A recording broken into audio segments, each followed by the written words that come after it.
Les 7 sauts, un petit jeu de cartes malin, très malin, qui se joue de 3 jusqu'à 5 joueurs, vraiment mieux à 5 à 4 que 3.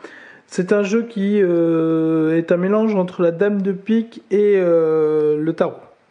Donc un jeu où il faut prendre des plis, mais plus malin, vraiment plus malin, où tout se joue sur le début du jeu, quasiment. Donc c'est un jeu où il va falloir avoir le minimum de points possible. Voilà, qui se joue au nombre de manches égal au nombre de joueurs. Nous avons des cartes de couleurs qui sont de 5 couleurs différentes, qui sont les 5 ici, donc violet, vert, jaune, bleu et rouge. Nous avons des jolies cartes, hein, c'est plutôt bien fait dans le monde Heroic Fantasy. Des cartes dont les couleurs sont assez... comment dire ? Les cartes sont chargées, donc du coup les couleurs ne se voient pas très bien, donc nous avons eu déjà des problèmes avec ce jeu-là, notamment avec les cartes bleues et vertes qui se ressemblent un peu. Des problèmes avec des gens qui ne voyaient pas bien les couleurs. Donc il faut faire attention à jouer avec une luminosité bonne. Ici la luminosité est bonne, donc du coup on peut bien expliquer les règles, mais parfois on a été bloqué. Alors c'est un jeu de plis, hein, où le pli se joue, le jeu se joue assez facilement. Donc si un joueur commence, par exemple, imaginons lui il commence à jouer, il place une carte violette. S'il place une carte violette, tout le monde doit jouer une carte violette. Donc le jeu est préparé, donc tout le monde joue une carte violette, et celui qui fait le numéro qui pose le numéro le plus grand gagne le pli. Donc là c'est moi qui gagne le pli. Voilà le principe du jeu. C'est comme ça. Alors avec des petites exceptions. Donc imaginons c'était moi qui l'avais mis le violet. Voilà, je remets le violet partout. Si j'avais mis le violet, tout le monde joue violet. Et si par exemple, alors c'est lui, c'était plutôt lui. Si par exemple lui, il n'a pas de violet, du coup il peut jouer par exemple une autre carte, un vert. Ça compte rien, c'est comme on dit au tarot, il pisse. Donc il met la carte verte, ça n'apporte pas grand chose au jeu. Et du coup les autres ils jouent, ils continuent à jouer. Et lui par exemple s'il n'a pas de... Il va jouer violet, voilà. Et c'est celui qui met la plus grande qui gagne la carte.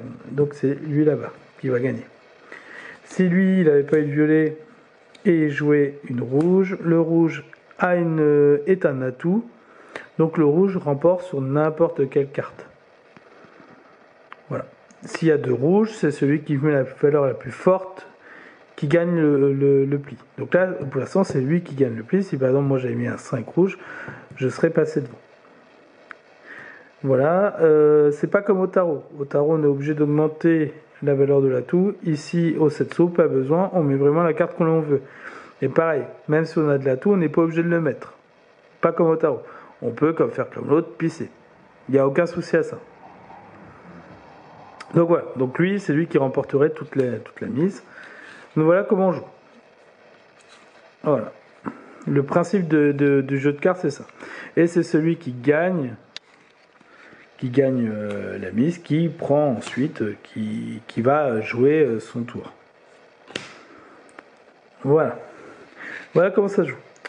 Alors maintenant, quel est l'objectif du jeu ? L'objectif du jeu, en fait, il est assez original, puisque l'objectif de ce jeu est de prévoir les coups que l'on va, les plis que l'on va faire. C'est-à-dire que je vais prendre mes 15 cartes au début de la partie, et je vais regarder ce que j'ai. Donc j'ai un 14 rouge, un 14 bleu, donc les cartes vont de 1 jusqu'à 15 à 5 joueurs, je ne l'ai pas dit, de 1 jusqu'à 15 à 5 joueurs, et de 1 jusqu'à 12 à 4 joueurs, et de 1 jusqu'à 9 à 3 joueurs. C'est-à-dire qu'à 3 joueurs, on doit retirer tous les 10, 11, 12, 13, 14, 15 de toutes les couleurs. On a toujours 15 cartes en main, qu'on soit à 3, 4, 5 joueurs. Donc je regarde les cartes que j'ai, j'observe. Donc j'observe bien. Et après, je vais décider que je vais prendre des jetons qui correspondent au nombre de jetons dont je crois faire les plis. Donc par exemple, moi j'avais un 14 rouge, donc je pense que je vais faire un pli rouge. Je pense que je vais faire un pli jaune parce que j'avais un 14 jaune. J'avais des grosses cartes bleues, je pense que je vais faire 2 plis bleus. Et par exemple, je vais faire un pli vert. Et pas un pli vert. J'en prends 5. Donc après, je dis, bah c'est bon pour moi, ok. Donc là, maintenant, c'est au joueur d'après de décider. Donc lui, par exemple, il prend un violet, un vert et 2 rouges. Lui, le suivant, il dit après, c'est bon. L'autre, le suivant, il pense qu'il va faire 2 jaunes. Non, il va pas faire 2 jaunes, il va faire un jaune et un vert et un violet. Donc le jaune est encore là. Imaginons lui, il voulait faire un vert. Or, il y a un vert ici, un vert ici, un vert ici, il n'y en a plus ici.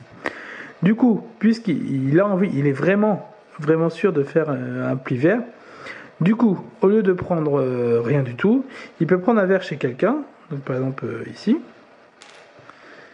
et du coup, pour compenser, il me donne un jeton blanc qui est un jeton joker. Voilà. Voilà, un jeton de joker. Donc voilà, et il décide par exemple de faire du blanc, du rouge, et puis il peut décider aussi de rien prendre. Hein. Voilà, s'il décide de rien prendre, c'est bon.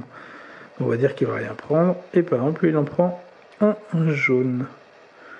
Voilà. Donc tout le monde décide comme ça de prendre les jetons dont il pense qu'il va faire le pli. Une fois que tout le monde a décidé, donc on décide qu'une seule fois, on n'attend pas que les autres le fassent. Hop, on range tout. On range tout à côté, et là du coup on joue. Donc c'est le premier joueur, donc on va dire que c'était moi, hein, c'est moi qui ai commencé à choisir. C'est le premier joueur qui lance la première carte. Par exemple, moi je joue du jaune, donc tout le monde doit jouer du jaune. Donc lui il joue du jaune, lui joue du jaune, du jaune, du jaune. Qui est la plus forte? Eh bien c'est le 15. Le 15, il remporte la mise. Et du coup, il donne un jeton jaune. Et après, c'est à lui de jouer. Donc il joue un rouge, par exemple. Donc il met rouge 12. Donc là, j'ai pas du tout prévu. Bah, ça tombe bien. Donc moi, je joue un 14. Donc là, il faut tous jouer du rouge. Hein, même si c'est un atout, tout le monde doit jouer du rouge. Donc lui, il joue le 15. Voilà, lui, il joue le 4. Lui, on va dire qu'il n'a pas de rouge. Il n'a pas de rouge, donc il joue le 4. Voilà, et c'est celui qui a le rouge le plus fort qui joue... qui perd son pion rouge. Ainsi de suite. Alors, on va faire du coup, les cartes qu'on gagne, on s'en moque un peu. Hein. Une fois que c'est passé, c'est passé. Alors, du coup, c'est lui qui a gagné. Non, c'est lui. Donc lui, il joue. Par exemple, il joue encore un rouge, ça ne m'arrange pas. Il va jouer un vert, ça ne m'arrange pas, parce qu'il risque de gagner. Le vert, ça ne m'arrange pas, parce qu'il va empêcher les autres de gagner. Allez, ça serait bien de trouver une petite carte. Voilà, un violet. Un violet 2. Donc là, j'ai pas du tout prévu. Donc j'espère qu'il y aura un autre violet qui va sortir. Donc lui, il n'a pas de violet. On se demande pourquoi il a pris un jeton. Mais bon, vu que c'est l'exemple. Voilà, un 9. Donc bien sûr, je vais pas tomber sur du violet. Ah, bah si, regardez. Et il n'a pas de violet. C'est parfait. Donc un violet. Et moi, je joue un 11 bleu. Donc là, on regarde. Et là, effectivement, celui qui gagne, c'est lui. Sauf que lui, il n'avait pas prévu du tout de faire un pli violet. Du coup, bah, il récupère le pli. Donc ça, il s'en moque un peu. Sauf que du coup, c'est un pli violet. Donc vu que c'est un pli violet, eh bien, vu qu'il n'a pas prévu, il se prend un jeton noir. Les jetons noirs, bah, c'est les jetons de pénalité. Pour celui qui n'arrive pas à fournir. Les jetons blancs remplacent n'importe quel un pli de n'importe quelle couleur. Donc ça peut s'utiliser pour n'importe quelle couleur. Pourquoi il faut se débarrasser des pions? Puisque comme je l'ai dit, le but du jeu c'est de faire le moins de points possible. Et bien à la fin, imaginons on est à la fin, on est comme ça, hop. Imaginons j'ai mal joué, lui il a mal joué aussi, lui il a très bien joué, il n'a plus du tout de jetons. Lui, il s'est pris un jeton noir aussi, il a très bien joué aussi. Eh bien, Un jeton d'une couleur, ça vaut 2 points. Un jeton blanc non donné, non rendu, ça vaut 3 points. Un jeton noir vaut 4 points. Donc moi là, je perds 5 points, 2 plus 3. Lui, il perd 6 points, 2 plus 4. Et lui, il perd 8 points, 2 plus 2 plus 4. Donc, et les autres, bien sûr, sont à 0. Donc voilà, le but du jeu, c'est de se débarrasser de ces jetons pour bien prévoir le coup et à la fin n'avoir aucun jeton. Il faut vraiment prévoir le nombre de plis. Donc c'est pas comme au tarot où quand on a une malchance au jeu, on peut pas jouer globalement. Là, même quand on est malchanceux au jeu, en fait, t'es obligé quand même de prévoir le nombre de plis que tu vas faire. Donc tout le monde joue en fait. Il y a vraiment moyen de ce jeu de casser le jeu des autres. Il y a vraiment moyen de pas faire du tout ce qui est prévu par les autres et donc du coup de renverser totalement une dynamique. Donc avec un peu d'expérience, c'est bien. Juste un petit détail. Alors là, il va falloir que je trouve les cartes. Par exemple, si lui joue, alors bleu, il me faudra un rouge maintenant. Attends, je cherche un rouge. J'en avais un tout à l'heure par ici. Voilà.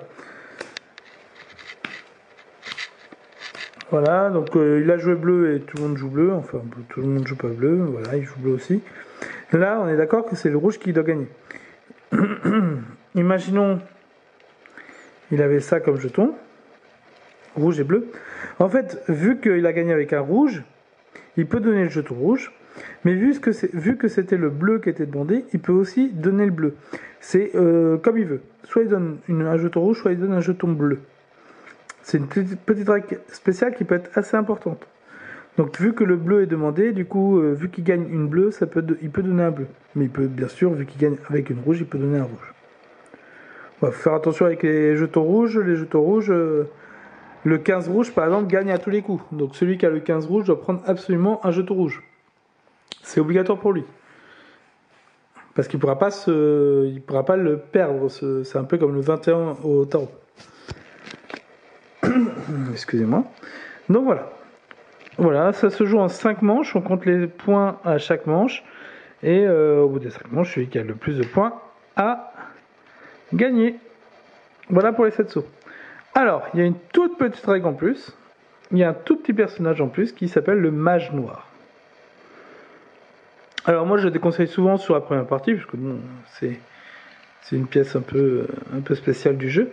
C'est le mage noir. En fait, quand on joue,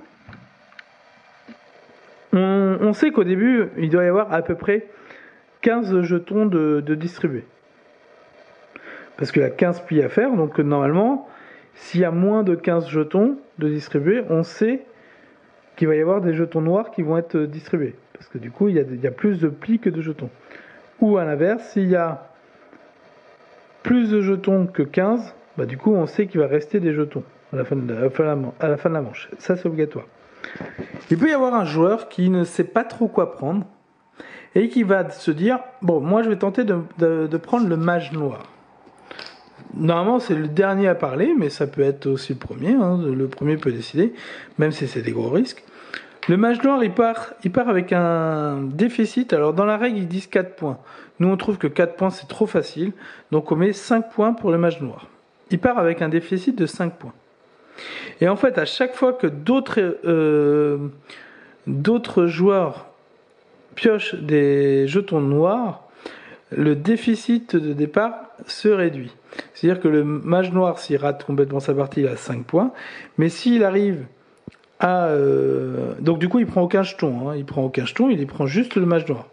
Donc tout le monde a des jetons sauf lui. Et si à la fin de la partie il reste 2 jetons noirs, on enlève 2 points à son déficit. Donc c'est à dire qu'il perdra ici que 5 moins 2, 3 points à la fin de la partie. Donc il perd 3 points, mais il perd que 3 points. Selon les cartes qu'il aurait pu avoir, il aurait pu perdre beaucoup plus. Donc c'est un choix. Le mage noir, c'est un choix qui peut être sympathique. On sait qu'avec le mage noir, on perd pas plus que 5 points. Voilà. Parce que ce jeu, on peut vite perdre, comme l'autre là-bas, on peut vite perdre 8, 10 points assez facilement. Après, on peut facilement, comme les deux là, faire 0. Faire 0 est assez courant. Donc voilà. Voilà pour les 7 sauts, c'est un jeu vraiment bien. Vraiment bien, vraiment très agréable. Voilà, très stratégique.